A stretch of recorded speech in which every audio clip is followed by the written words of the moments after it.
quels seront les points forts de cette exposition? Quels sont les principaux produits que le Maroc va exposer? Le Maroc est un pays qui s'est fortement transformé aussi pendant ces 20 dernières années. Les relations commerciales avec la Chine sont des relations assez intenses et nous avons mis en place un groupe de travail pour les rendre encore plus fortes. Quel sujet allez-vous suivre avec le plus grand intérêt? Au nom du gouvernement du Maroc, remercier la République populaire de Chine pour le soutien qu'elle a apporté à notre pays, notamment pendant le Covid. La Chine a une politique africaine qui est assumée, basée sur le co-développement et le développement partagé. Est-ce que vous avez à l'esprit une version marocaine de cette modernisation? Le lien avec la nature et un développement respectueux de la nature est une obligation. Le Maroc est le premier pays d'Afrique du Nord à avoir signé avec la Chine des documents de coopération liés à la ceinture et la route. Nous sommes dans le cadre d'un dialogue et d'un développement harmonieux avec tous nos partenaires. Donc nous entendons cette initiative comme de la belle musique. Bonjour à toutes et à tous, bienvenue dans un nouveau numéro de Rencontre. Aujourd'hui, à l'occasion de la 3e édition de l'exposition économique et commerciale sino-africaine, nous sommes allés à la rencontre de M. Riyad Messour, ministre de l'Industrie et du Commerce du Royaume du Maroc. Bonjour monsieur. Bonjour Marie, c'est un plaisir d'être avec vous. Merci d'avoir accepté notre interview. Merci de m'avoir invité. Selon vous, quels seront les points forts de cette exposition? Quels sont les principaux produits que le Maroc va exposer? Et quelles sont vos attentes concernant la participation du Maroc à cet événement? Tout d'abord, c'est une initiative extrêmement intéressante qui nous permet de nous rencontrer une fois tous les 2 ans et de voir les progrès réalisés. La Chine est un acteur extrêmement important et un partenaire extrêmement important de l'Afrique, avec des initiatives très fortes du président Xi Jinping, notamment la ceinture et la route et d'autres initiatives qui permettent d'assurer une cohésion et d'assurer une approche du développement assez intéressante. Et donc nous faisons le point ensemble tous les 2 ans pour voir quelles sont les évolutions et pour améliorer et travailler de manière plus précise sur les projets communs que nous souhaitons développer, sur les approches communes que nous souhaitions développer. Ça, c'est le premier point fort. Le deuxième, c'est que ça nous permet aussi d'évaluer de nouvelles pistes. Il y a eu de nouvelles propositions qui ont été exposées par Monsieur le vice-président à l'ouverture de cette exposition, qui sont extrêmement intéressantes, basées sur une coopération plus profonde, basées sur la réalisation des objectifs de développement soutenable et durable, basé aussi sur une approche inclusive et une coopération de co-développement extrêmement précise.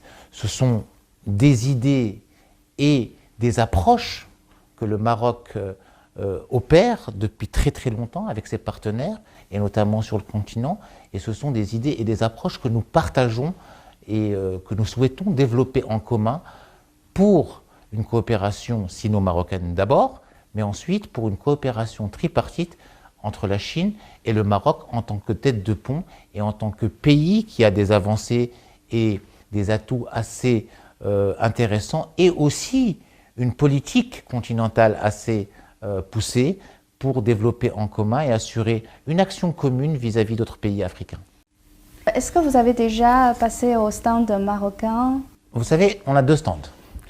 On a un stand pour montrer un petit peu nos produits artisanaux, notre culture, un certain type de produits du terroir que nous produisons.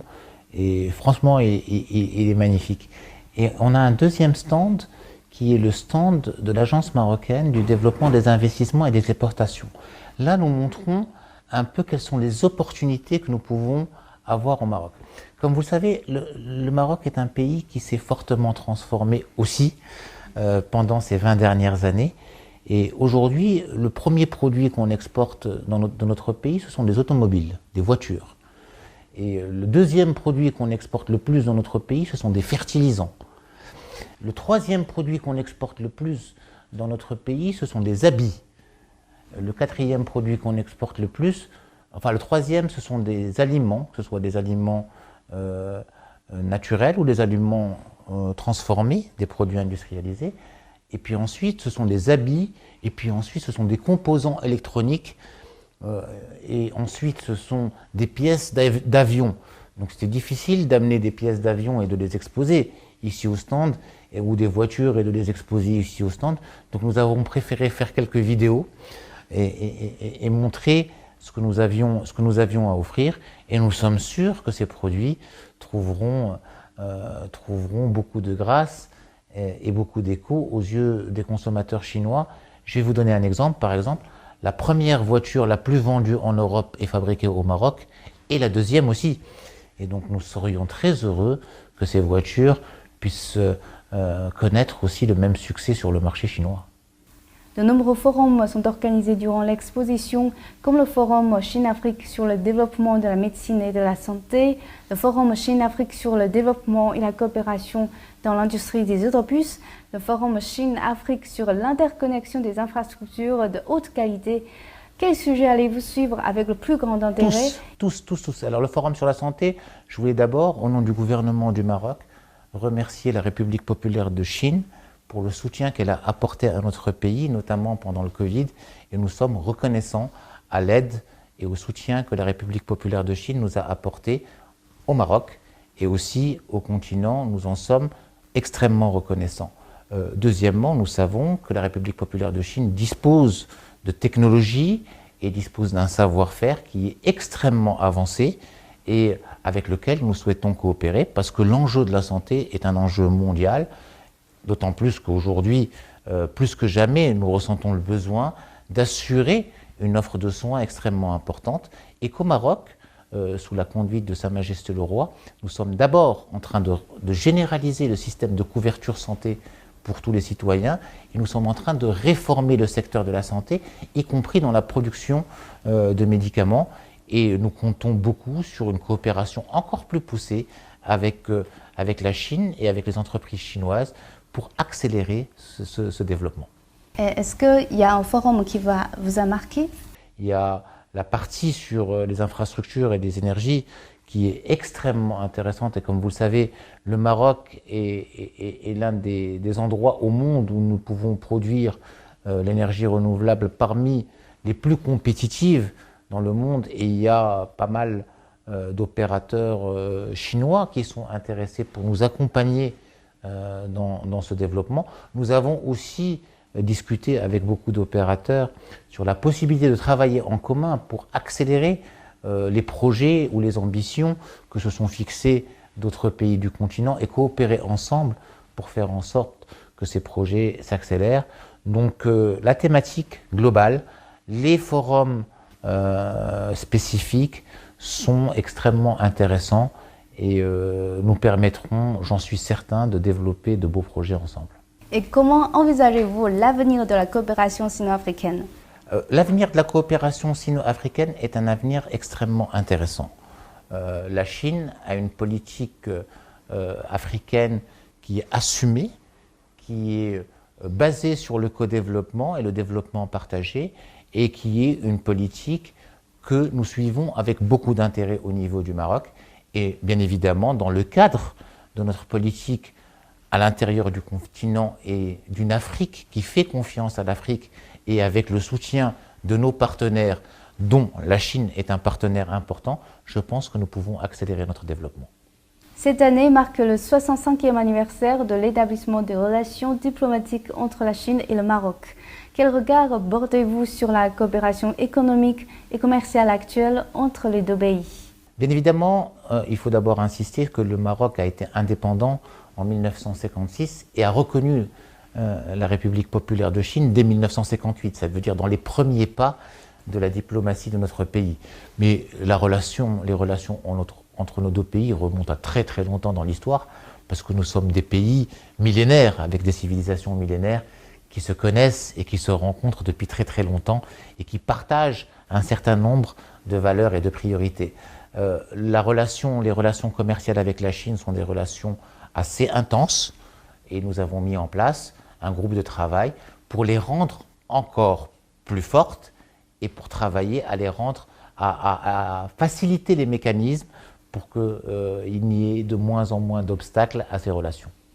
L'année dernière, vous avez signé un mémorandum d'entente avec l'ambassadeur de Chine au Maroc, Li Changling, sur la création d'un groupe de travail de la facilitation des échanges commerciaux entre la Chine et le Maroc. Alors, pouvez-vous nous détailler le contexte derrière la signature de ce mémorandum? Quels résultats espérez-vous obtenir avec la signature de cet accord? C'est exactement ça. Nous voulons porter cette relation commerciale et d'investissement à son potentiel. Et son potentiel est très important. Aujourd'hui, il y a des obstacles, des barrières commerciales, des barrières normatives, des barrières logistiques, etc., qui font que ces relations ne sont pas à leur potentiel.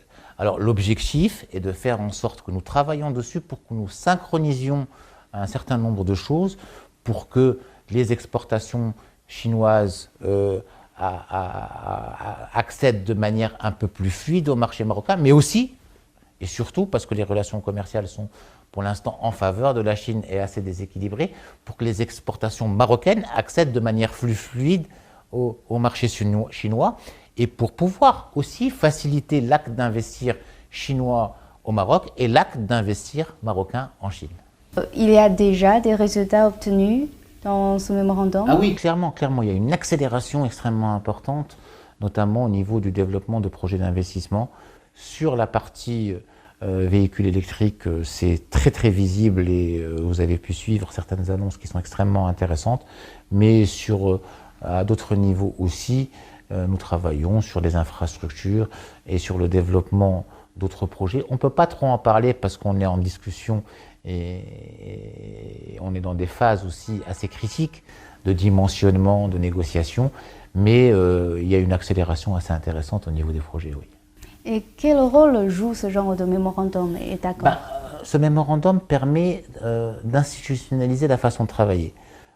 On adhère à une initiative où on travaille ensemble sur une initiative, donc on se met d'accord, on va participer à une initiative. Après, ça dépend des personnes, ça dépend des porteurs de projets, etc. Quand on met en place une équipe qui est dédiée et qui travaille sur ce sujet et qui propose des solutions et qui suit des projets et que c'est institutionnalisé et que ça doit donner des résultats, c'est quand même un peu plus intéressant que quand on signe un accord et on laisse faire les institutions classiques qui ont du quotidien à gérer et qui sont moins focalisées sur le fait de mettre en œuvre ce type de convention. Pour la mise en œuvre concrète de conventions et de mémorandums, quelles sont les mesures à prendre? Alors d'abord, il faut avoir des personnes ressources, il faut avoir des équipes. Et puis après, il faut les organiser, il faut qu'elles aient des rendez-vous, il faut qu'elles aient des objectifs, il faut qu'elles donnent des résultats. Alors aujourd'hui, sur ces équipes-là, nous avons travaillé, nous avons fixé des priorités, nous leur avons donné des projets sur lesquels ils travaillent et nous leur avons demandé de nous fournir des résultats sur la partie coopération au niveau des infrastructures, sur la partie coopération au niveau industriel, sur la partie co-développement et projets en commun pour assurer le développement de l'Afrique. Et puis nous faisons un suivi et aujourd'hui, nous pouvons dire que le rythme de développement et le rythme de mise en œuvre des projets s'est accéléré grâce à la mise en place de cette équipe. Le Maroc est le premier pays d'Afrique du Nord à avoir signé avec la Chine des documents de coopération liés à la ceinture et la route. Depuis 2017, les deux pays ont activement promu la coopération internationale dans le cadre de l'initiative Ceinture et route. Quels sont les principaux résultats obtenus depuis cette date? Quels sont les projets qui vous impressionnent le plus? Alors, il y a des résultats extrêmement intéressants, d'abord dans l'évolution des échanges commerciaux qui ont évolué de manière assez intense. Ensuite, ça a ouvert la voie à de nouveaux projets extrêmement structurants, que ce soit des projets, aujourd'hui il y a eu beaucoup d'implications d'entreprises chinoises dans la construction d'infrastructures marocaines. Il y a aussi des projets au niveau industriel qui sont assez intéressants, sur lesquels nous sommes en train de travailler et qui, je l'espère, donneront des résultats extrêmement impressionnants. Et aussi sur le stand de la ceinture. Alors le stand de la ceinture et la route, c'est le deuxième stand que j'ai visité après avoir visité le stand marocain. Et bien évidemment, comme toujours, c'est magnifique. D'ailleurs, je félicite la République populaire de Chine et la province de Yunnan pour cette magnifique organisation qui est d'un niveau mondial. Et franchement, c'est d'un très très très très haut niveau. Et nous sommes fiers et heureux de participer à cet événement qui est devenu un événement majeur sur la scène internationale. Ça facilitera les échanges entre nos deux pays. Alors non seulement ça facilite les échanges entre nos deux pays, ça facilite les échanges entre le continent africain et la Chine, et ça permet aussi de rencontrer des collègues et des amis d'autres pays d'Afrique. C'est un rendez-vous où nous pouvons aussi échanger et travailler de manière bilatérale sur les évolutions des projets que nous avons en commun. Selon vous, quelles opportunités ou projets de coopération y aura-t-il dans l'avenir entre la Chine et le Maroc dans le domaine industriel, économique et commercial? Il y a trois types d'étages au niveau du projet. Le premier, c'est bien évidemment de fluidifier nos relations commerciales et de fluidifier les actes d'investir, comme nous l'avons précisé, pour que l'acte d'investir des opérateurs chinois au Maroc soit facilité, mais aussi l'acte d'investir des opérateurs marocains en Chine soit facilité. Idem pour l'export et l'importation, et ça, nous avons mis un groupe de travail assez intense pour ça. Le deuxième, c'est de faire en sorte que notre système industriel fonctionne de manière intégrée. Ça veut dire que s'il y a des entreprises chinoises qui cherchent à développer leur présence sur des marchés marocains ou continentaux ou autres, qu'ils puissent bénéficier de la compétitivité marocaine. Idem pour les entreprises marocaines, si elles souhaitent bénéficier de la vigueur du développement chinois et du marché chinois, qu'elles puissent aussi investir en Chine et bénéficier de la technologie et de la compétitivité chinoise. Ensuite, il y a un troisième étage qui est la coopération sino-marocaine pour le développement du continent africain, où nous partageons d'abord la même approche, qui est l'approche de co-développement et de prospérité partagée, pour que aujourd'hui les exportations africaines, notamment qui se dirigent vers les autres pays, que ce soit vers les pays du continent comme le Maroc ou vers d'autres pays, soient mieux valorisées et créent plus d'emplois pour les Africains. Et ça, c'est notre objectif commun sur lequel nous allons travailler sur des projets spécifiques, que ce soit avec la Chine qui est un partenaire important ou avec d'autres partenaires. Mais l'important aujourd'hui, c'est d'offrir des opportunités de travail dignes et des opportunités de prospérité partagées entre la Chine et l'Afrique. Est-ce que vous pouvez spécifier ce concept de co-développement et de prospérité commune? C'est très simple et ça se résume avec des images assez particulières. Vous savez, 1 plus 1 ne fait pas toujours 2. Il peut faire 3 quand ce 1 plus 1 crée sa propre valeur.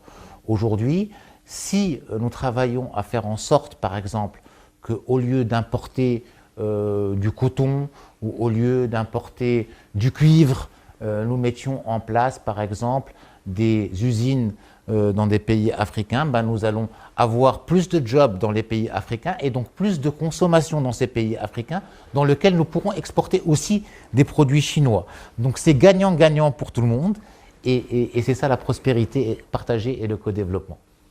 La modernisation chinoise basée sur un développement de haute qualité a été mise en avant en octobre 2022 lors du 20e congrès national du Parti communiste chinois. Comment analysez-vous cette nouvelle voie de modernisation chinoise et est-ce que vous avez à l'esprit une version marocaine de cette modernisation? Alors oui, la réponse est oui. Nous sommes admiratifs de ce que fait la Chine depuis toujours, depuis 60 ans. Et puis cette nouvelle étape et cette nouvelle ère dans le développement chinois est une ère structurante et qui va permettre, et qui a été annoncée déjà dans notamment les livres du président que nous lisons avec beaucoup d'intérêt, qui avaient été préannoncés et aujourd'hui on rentre dans une réalité. Cela veut dire tout simplement que nous passons en Chine, et c'est ce que nous essayons de faire aussi au Maroc, d'un pays best cost, ça veut dire d'un pays qui a la meilleure productivité, la meilleure compétitivité, à un pays best solution qui offre les meilleures solutions et qui s'appuie plus sur la créativité, qui s'appuie plus sur la technologie, qui s'appuie plus sur les l'intensité technologique que sur la capacité productive. Et c'est une évolution majeure, c'est une transformation qui offre des opportunités d'emploi de qualité, mieux rémunérés, avec un meilleur cadre de vie et qui va assurer une meilleure prospérité et de meilleures opportunités aux jeunes Chinois. Et nous sommes convaincus que c'est une excellente trajectoire que nous partageons et que nous suivons. Et est-ce que vous pouvez nous expliquer un peu le processus de la modernisation dans le Maroc? Alors, c'est très simple. Le Maroc est en train de travailler pour faire en sorte d'accueillir une population de mieux en mieux formée et avec des aspirations différentes, tout comme en Chine. Et ces jeunes qui sont de mieux en mieux formés ne veulent pas faire forcément le même travail qu'ont fait leurs parents. Donc ils ont besoin d'un travail d'un plus haut niveau, d'un travail un peu plus sophistiqué qui fait appel à des compétences différentes. Et bien évidemment, l'économie, le tissu économique doit être en mesure de monter en gamme, de se moderniser pour pouvoir permettre à ces jeunes compétences de mieux s'exprimer et d'exprimer le potentiel et d'être plus heureux dans leur travail.